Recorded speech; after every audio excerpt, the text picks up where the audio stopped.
Hello, we are Adventuresome Reviews. Dun, dun, dun. That'd sound a lot better if we got our editor to do that. But we're on a budget, so. Did You we really want have to use your life savings. Are we putting the mustache on now, or? We were supposed to pretend like we forgot about it. But this isn't scripted at all. I can pretend. It's too late now. We can do whatever we want. Now let's hope we can get it on without travail. Nah. If the more you goof up, the more amusement it will provide. This is already a failure. We should have prepared beforehand. You had like half an hour as I lollygagged. You should make better use of your time. There it is. We gotta remove this old, outdated, wasted piece of string. Waxing, in a way, I guess. His face looks so barren without it. And he's so very depressed. Here. If that's not centralized, I'm going to be very peeved. It's mostly centralized. It's a little bit crooked. Nobody will notice. Ignore the fact that you told them about it. Just ignore that. Yes. You heard nothing. You see nothing. This is all an illusion. You are in fact still asleep. It is August of 1999. What he said. You can trust us. We are your conscience. All right. So, what do we have for today? You're going to make me say You can't make me say the name. I refuse. I have to read the synopsis. We have a book titled KAKORRHAPHIOPHOBIA. And apart from the book's title, which is, of course, a nightmare to pronounce, we had to research it. Research. We had to put in effort. I spent like 5 to minutes trying to think up a quick nickname for the book that kind of meant the same thing. It's like, it just doesn't work. It's horrible. K-phobia. Okay, he's better at it than I am. For henceforth, we should call this book K-phobia. Because it kind of does the same thing, because I doubt most of you know what the word means anyway. I did it, he did it, most of us did it, so it works just fine. Just read the synopsis. An instant, a single flash of twisted metal and steel is all it takes to shatter Jennifer's life forever. The drunk driver took her husband's life, but she lives on. Depression, survivor's guilt, anxiety, they all take their hold like a vice grip. Jennifer has gone from being an investment banker in Manhattan and having nerves of steel to not being able to perform the simplest tasks without feeling the most crippling fear. To escape her despair and anxiety, she has moved to a small southern town where she sits alone in the house she has made her prison, so she can avoid people and the panic they now bring. She thought she knew fear, she thought she knew terror, until she hears the loud knocking on her front door. But the real horror may already be inside.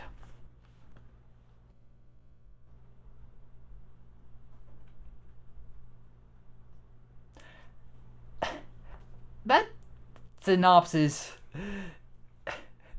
saves the very last sentence to tell you what's actually going on in the book.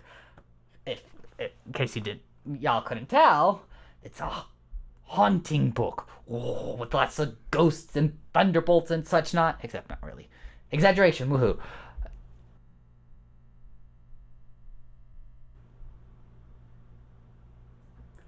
The book is a thriller with ghosts and nonsense. And that's probably my first major complaint with the book, is that the spooky, the thrilling elements are relatively Non-existent. They're exactly... not non-existent, but limited. There's a few minor instances scattered throughout the book, but the actual thriller, scary elements are too short. It's two or three short scenes near the latter half of the book, and that's the extent of it. I'm probably going to go into fairly deep spoilers in this book because I will plug my ears and do the world a service. We should plug your mouth instead. I can't hear you. No, I can hear you. It's his only defense against my witty repartee.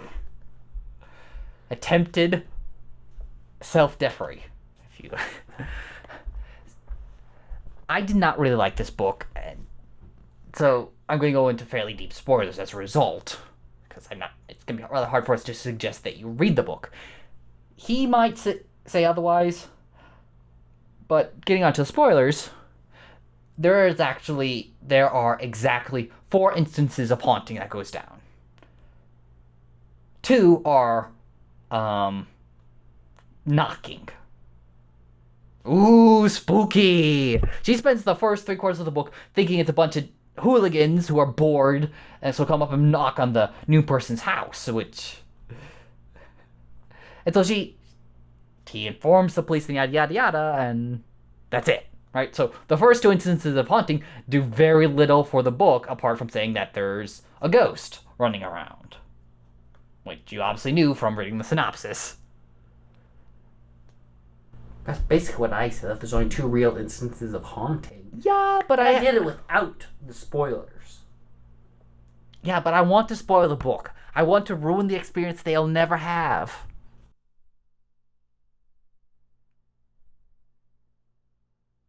To be honest, I'm not entirely sure what you're trying to say with that gesture. I was doing no spoilers. None. None. And then just kept going until it went into ambiguity. It started off fairly ambiguous, if you ask me. The main focus of the book isn't the thrilling or the spooky ghost aspects. It is our main character's battle with the KAKORRHAPHIOPHOBIA. And that comprises her main challenge with the book up until the actual haunting starts. And the parts where that is on full blast are the parts I enjoyed the most with the book, because it is a compelling antagonist, the inability to do anything.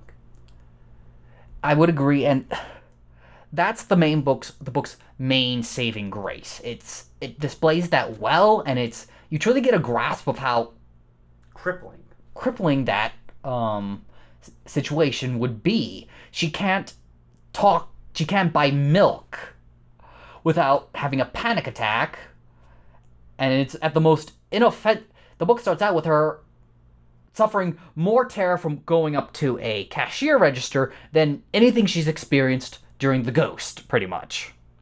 And it's one of the most inoffensive cash registers or cashiers imaginable.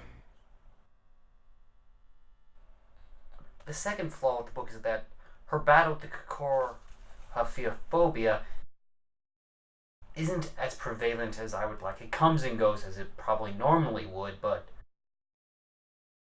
when it's not there and there's not any haunting going around, there's not much the book does, and that comprises a good 50 or 60% of the book where nothing's happening except for her interacting with the town villagers, which, while mildly enjoyable at times, is largely irrelevant and mostly boring. All the secondary characters are great, and there's a couple side plots that have nothing at all to do with what the story is actually about. And none of the characters, she interacts with various characters, and none of them affect her life in a dramatic way. It's like nobody she meets really helps her overcome her fear. You can't quite say that about the Doctor, because the Doctor does help. Just, the book doesn't tell you he does, but it's evident from how she progresses after meeting him. I don't know if he helps, or that's just her making the decision and getting irritated with her own inabilities. I don't know if he's what pushed her toward that. All the Doctor did was basically become her friend for exactly 2 visits and then die. Spoilers! It happens in the first quarter of the book. You can't get he dies about halfway through. Okay, it's still you don't get to spoilers until after the halfway mark. The first half of the book is setting up for the climax, and the climax is what you spoil. Half is not a quarter. I play fast and loose with math. Luckily, you're not an astrophysicist or a nuclear physicist. Only because I haven't decided to blow everybody else out of the water yet. If nukes got into my hands, it'd be a dark day.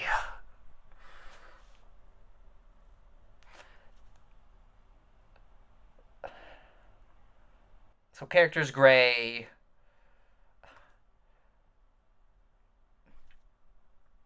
Long signs because having trouble collecting my thoughts. I actually like the haunting parts. There's the two large or major haunting scenes, and for the most part, I thought they were handled quite well. Second one, with how it was concluded, left me a little confused as to how she actually beat the haunting. Okay, so yes, those two fine. Those two haunting scenes at the end was when I was most invested in the book, and they were handled well, which is why I really wish there was more of them. That's one of the points, is that the haunting scenes are good, so you want more of them, but there's not enough in the start. That being said, I do have a wee little problem just because I don't know if this is really should be a qualm, but there are certain kind of genre accepted rules for hauntings. And this book doesn't really play by those rules, so a lot of my expectations were not necessarily subverted. Mr. here who has just pages, like 17 pages of experience reading horror and thriller books. It's just an unmitigated, unmatched. I've read several series, not just books, series dealing with ghosts. The Spooks. Joseph Delaney. I don't even know who you are anymore. Lockwood and Company. You've read those books too. You should be following the same rules I do. Fine, what are these rules? I will either validate them or reject them most assiduously. Ghosts have various abilities and restrictions that vary depending on the type of ghost. Like, you either have a demon haunting, or you have a poltergeist, which moves things and knocks, or you have just the screecher, or the kind of the cold wind. Yes. You are critiquing the book for daring to be imaginative, for daring to do a different route with its spooky ghosts. You are critiquing it for not being what you expected, for not being maudlin and mundane and accepted. A little bit, yes. Because it... Oh, ignore him. All critiques he has for the book are hereby invalidated. Except for one, where a lot of times when you go into a spooky haunting house, part of the book is finding out why the house is haunted. Or finding the backstory behind the ghost, because it's, average rules that there's a reason the ghost is hanging around. I will give you that one. They never explained why the house was haunted, and the house was even built and then haunted after it was built, but nobody died in it, so why was it haunted? And by the end of the book, the ghost feels more like less like a ghost and more like a demon kind of imprisoned within the house. Because the ghost grabs the girl at points, and then the ghost scratches the girl at points, and those are very unghostly things to do, in my opinion. You never see a ghost physically grabbing a human's leg. Occasionally, you see a gust of wind or maybe a shove or two. And then she actually beats the ghost off. Which is just, you don't do that to ghosts. You don't. And here's the big ass spoiler, right? So the climax of the book, mute yourself and mute your screens and whatnot until our waving hands stop. You can do the waving. So The spoiler for the climax spoiler of the book is that she gets into this fight with the ghost. Rah, rah, right? And this, of course, she loses horribly because ghost, right? So then she runs away and kind of ends up in the basement. Ooh, which is, of course, the ghost's domain, most powerful domain or whatever. No, that's not really. That's just how the story went. And then she somehow manages to kick the ghost. Which, it's a ghost. You're not supposed to kick it. And the ghost just keels over and says, okay, I'm done. And then, in the final scene, the ghost is now her friend. Because she leaves the door open, she walks into the house, and the ghost closes it for her. And then she smiles, and it's... Okay, spoilers done, so waving hands are coming down. I kind of stopped waiting. I know! I gave you one job! One! I was getting into the thrill of the acting. It was magnificent. Yes, it was very entertaining. Where's my Oscar? Here, you can have a... Oh, this is actually very appropriate. Okay, this guy's now officially named Oscar, and the other guy's Emmy. I don't know. Actually, Oscar is not a terrible name for that. Oscar, yes. I'm not sure about Emmy. Well, Emmy kind of works. Nah. No, this is a problem because we're dealing with a ghost book, so it works. Gargoyles and ghosts. They're Halloween-esque. They are loosely related because they share the same holiday. Gargoyles fall on people after being pushed. By ghosts. Generally they by have assassins. a symbiosis. That's not what that word Well, means. assassins are sometimes described as ghost-like, so... There's like 6 degrees of separation. There may be like distant related cousins. I just need our relationship. That's it. It proves my point. But you have no point. You're a hollow point. All that aside, I found the writing... The writing was decent, nothing particular. No, I did not like the writing. The writing was incredibly repetitive. And it might just be something that if you notice the writing, you're going to notice it and it's going to be really bad. Or if you point it out, then it's going to really just grate on you. But every single sentence starts out with she. Like 1 in 9 starts out with something else, and those are typically found in the haunting scenes when there's a second player going down. That didn't bother me, but... I am utterly disgusted by your... There seems to be a lot of disgust going around. Yeah. What's the word I want? We need to exercise you. We need to exercise it from the environment. If only we had some salt or pepper on hand. We have beards. Be gone. Be gone. Anyway, so... For me, the book wasn't terrible. It was kind of... It had some enjoyable moments and its okay moments. It had 2 enjoyable moments. Okay. And decently written moments. But 2 enjoyable... I liked all the moments, the KAKORRHAPHIOPHOBIA. Like, where it was truly relevant. So that's like 4 or 5 enjoyable moments. And then there were other moments that were enjoyable as well, just not particularly exciting or enrapturing. So, my review, final review, about 3 stars. I'm going to give it 2 and solidify my place as the villain in this here vlog. If only I had a twirly mustache. Oh, we do. Do we have a twirly? Not over there, we got one over there. Too far. Yeah. So, fare thee well. Like, comment, subscribe. We are not going to do that. We have to do that. I refuse. Ignore everything he just said. Remember what he said about the ghosts and having to follow strict patterns? I don't remember that at all. They don't remember it either. Well, then don't remember, but forget that you comment, liked, and subscribe.